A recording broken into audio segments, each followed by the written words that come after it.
case your mobile is stolen or something happened, so many information kept lying in your data bank, which has the potential to be misused.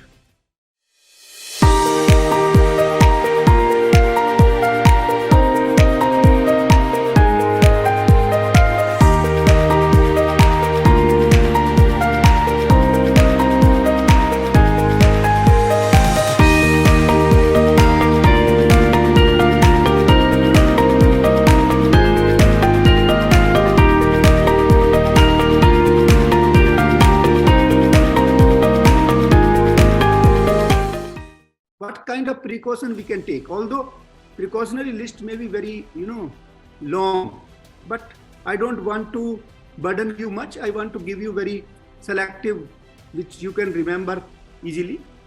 One thing you always do, that maintain, these days normally everybody has 2 mobile numbers. Mail you can easily open. If you are having only one, you may have second also, because there is no cost otherwise on making Gmail account or any mail account for that matter.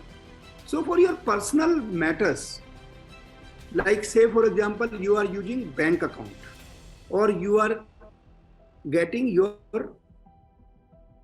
mobile number issued, so for your personal purpose, use some separate mail or separate mobile number as much as possible. Don't bring those mail IDs and as far as possible those mobile numbers in the public forum.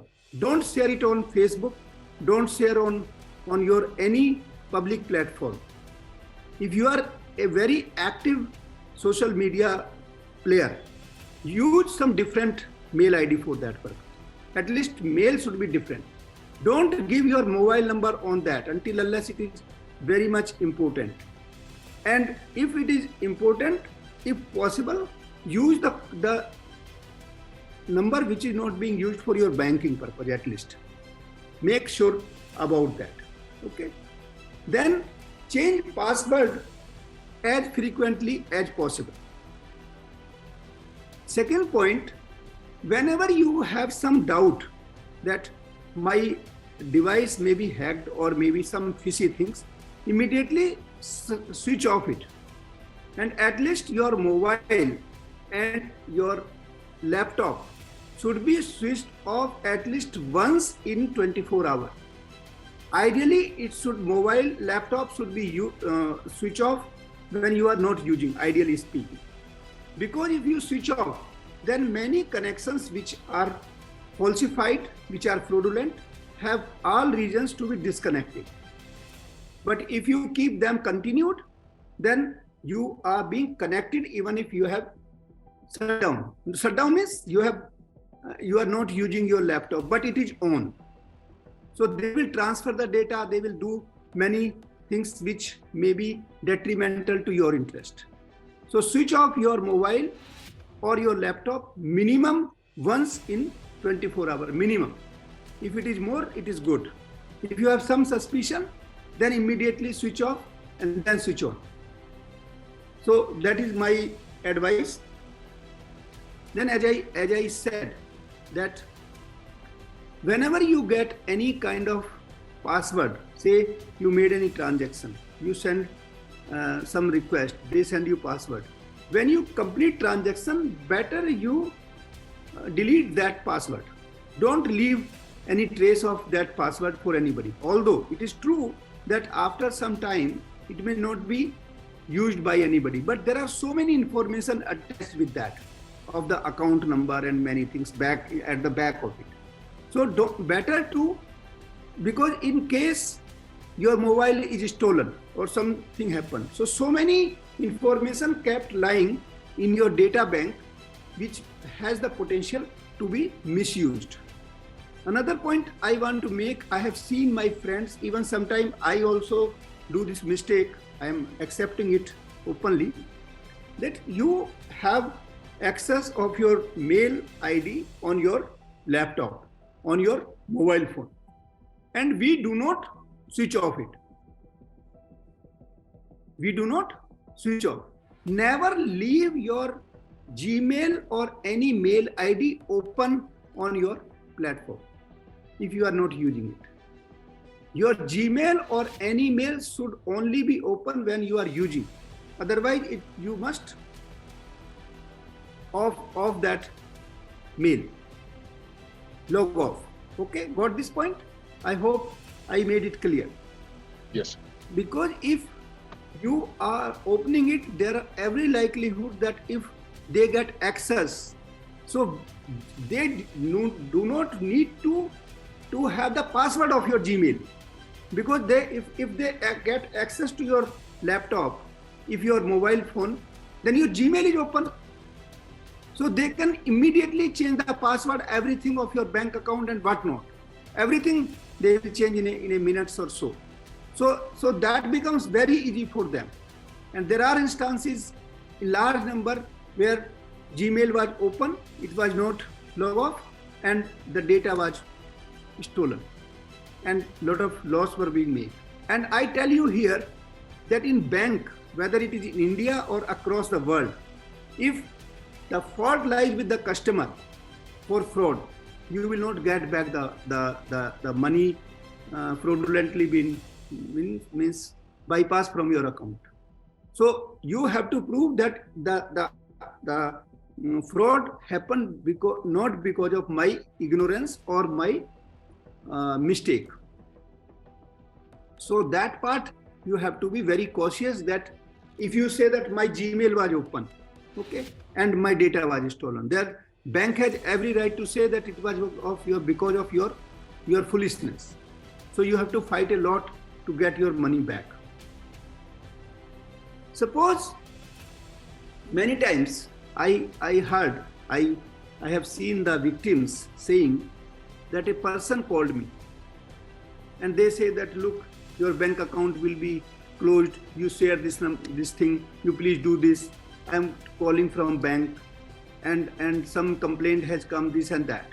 And just because my bank account or my credit card, debit card may not be closed, in fear of that, we generally obey the dictates of that person.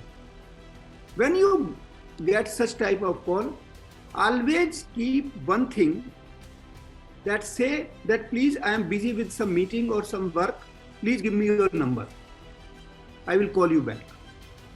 Or I will call to my manager. I know the bank manager. Even if you don't know, tell him that I know my bank manager, don't worry, I will call back my bank manager. He will immediately turn the color. He will try to scold you or doing something which you can easily guess that he is not a genuine person, right? But don't follow the dictates immediately. I have seen very well educated person. Once I tell you, I was in Lucknow and a very senior doctor, he was very good friend and very intelligent person. Of course, doctor is, nobody can say that not an intelligent person. And he was incidentally head of the department of neurosurgery. So you can say that he was playing with the brain. So you can easily imagine that how intelligent he must be. He called me and said that, sir, my 40,000, my money has been transferred. I said, how? He said that I was driving and a call I received. I was somewhere, thinking something probably I did not get. And he asked me something, I was started doing what he said. And in lieu of that, he asked my password and I shared. And when the moment I realized, by then I lost my 40,000 rupees. So what I mean to say here is that any one of us can be victim. Don't think that I am smart. You have to be careful all the time. That's what I mean to say. Even well-educated people get sometimes victimized with such type of people, right? One thing, suppose if any crime happens, what to do? That's very important part. These days, many of control rooms in every state or every district, we have control rooms. If you go to any district police office site, website, there also you have the the provisions where you can write a message that this thing happened and your case get registered. This is one. Another point, you may go to police station and get your case registered. Sometime you may be told by the policeman sitting in police station that these days we have cyber thana, so you may please go to cyber thana. Then maybe you may have to go to cyber thana. But either in regular police station or in cyber police station, your case will be registered. In case it doesn't happen, suppose I am telling you the all possibility, then you may meet SP. If you are not able to meet, you can write a letter or you can write a mail to SP and you can follow that. So these are, and worst case is 156(3) of CRPC, that is through court. So these are 3-4 modus operandi through which you can get a case registered. But here the catch point is that merely getting a case registered is not enough. Ultimately, you want your money back. That's the point. And getting money back, there are two ways. One, as I told, that any fraud committed by any person is considered against a bank if the customer does not have evident negligence. Evident negligence. Suppose if you have shared your password, then bank has no reason to give you back the money. So as a prudent person, you should be aware. Even then, if some fraud happened, then it is considered it is against the system of the bank. That means it is the vulnerability of the bank security which was being compromised, which being challenged. And that is why bank is responsible for that.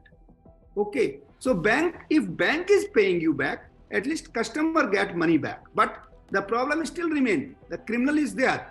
The money is being siphoned off. Only thing is that money is not being taken from your pocket. It is being taken from the bank's pocket, you can say.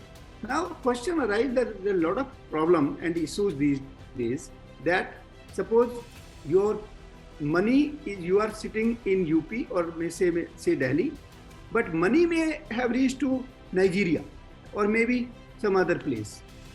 So getting that money back because of geographical boundaries, because of various you can say challenges in collection of evidence across borders is a big challenge, right?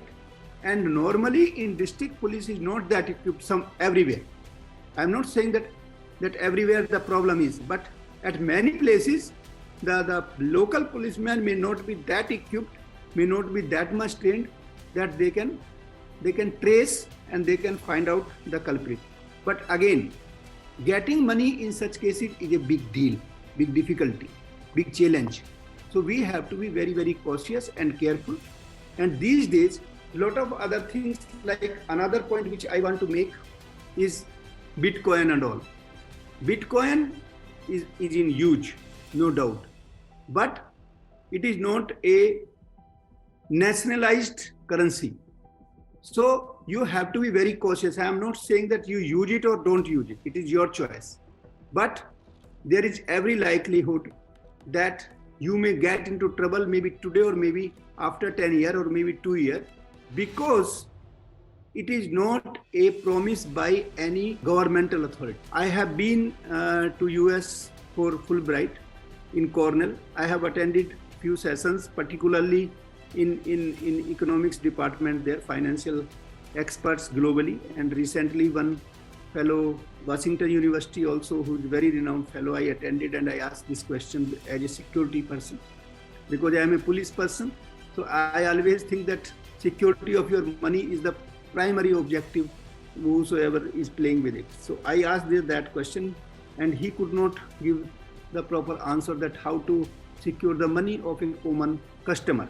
If I invest my money, it is an investment actually, right? So how to protect? So that is also a kind of possible kind of crime which may be involved in it, right? So you have to be very cautious. Don't think just to beget money. If a money is, I tell you as a police officer having more than now nearly 3 or you can say 3 decades of experience.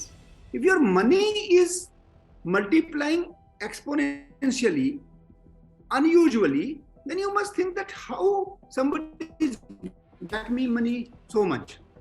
Suppose if somebody says that your money will be doubled in 2 or 3 or 4 years, and usually money cannot be doubled by a normal manner, by bank method or something, not less than 7 years or so, then you should think that how come, what is the device, what is the mechanism he can double my money.